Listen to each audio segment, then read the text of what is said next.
TNPSC எக்ஸாமில் previous இயரில் கேட்ட கொஷின்ஸாக நம்ம பார்த்துக்கிட்டு இருக்கோம். மொத்தம் 500 கொஷின்ஸ் பார்க்க போகிறோம். இப்போ என்ன கொஷின் பார்க்க போகிறோம்னா, ஒரு எல்சிஎம் சம்மை பார்க்க போகிறோம். இங்கே எல்சிஎம்னாலே நம்ம அதிகபட்சமாக பார்க்கணும். எல்சிஎம்னா அதிகபட்சம், ஜிசிடி அதாவது ஹெச்சிசிஎஃப்னா குறைஞ்சபட்சம் பார்க்க போகிறோம்.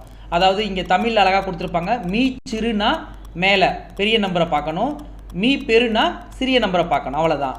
இப்போ இதில் பார்த்தோன்னே தெரிஞ்சிடும் இது m+1, m+2, m+3. இப்போ எல்சிஎம்னா என்ன செய்யணும், பெரிய நம்பரை பார்க்கணுமா, அப்போ இருக்கிறதுலே பெரிய நம்பர் எழுது ஏ m+3. அப்போ இதான் ஆன்சர். ஸோ இதை வந்து நம்ம எப்படி சம்மா ஒர்க் அவுட் பண்ணி பார்க்கலாம். ஒரு சின்ன பிள்ளைங்களுக்கு சொல்லித்தரனா பேசிக்கை முதல்ல கற்றுக்கிட்டு தானே அப்புறமா ஷார்ட்கட்டை பார்க்க முடியும். ஸோ அதுக்காக இப்போ am+1னா இதை எப்படி பிரிக்கலான்னு கேட்டிங்கன்னா am இன்ட்டு a1ன்னு பிரிக்கலாம்.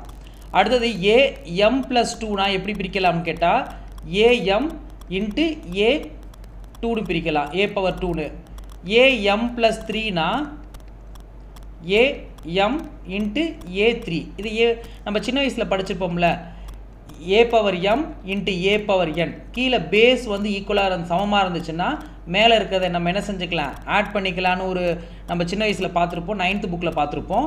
ஸோ அந்த மாடலை பிரித்தாச்சு. இப்போ நம்ம எல்சிஎம் பார்க்க போகிறோம். இப்போ இதில் முதல்ல இருக்கிறதுல காமனாக எடுத்து எழுதிடலாமா, எல்லாத்துலேயுமே ஏஎம் காமனாக இருக்குது. ஸோ ஏஎம் எழுதியாச்சு. அப்புறம் எல்சிஎம்னா இருக்கிறதுலே அதிகபட்சம்ல, இதில் ஒரு ஏ இருக்குது, இதில் 2 ஏ இருக்குது, இதில் 3 ஏ இருக்குது. அப்போ அதிகபட்சம் என்னது 3.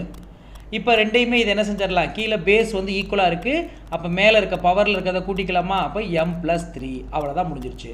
இதே ஜிசிடி அதாவது மீ பெரு அப்படின்னா அதை கண்டுபிடிக்கணும்னா இருக்கிறதுலே முதல்ல காமனாக என்னது a/m.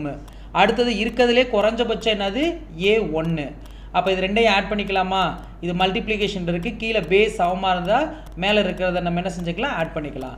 அப்போ இது எல்சிஎம்னு கேட்டால் இருக்கிறதுலையே அதிகபட்சமாக எழுதிடணும். இந்த கொஷினில் எல்சிஎம் தான் கேட்டிருக்கான், இருக்கிறதுலே அதிகபட்சம் எழுதிட்டோம்.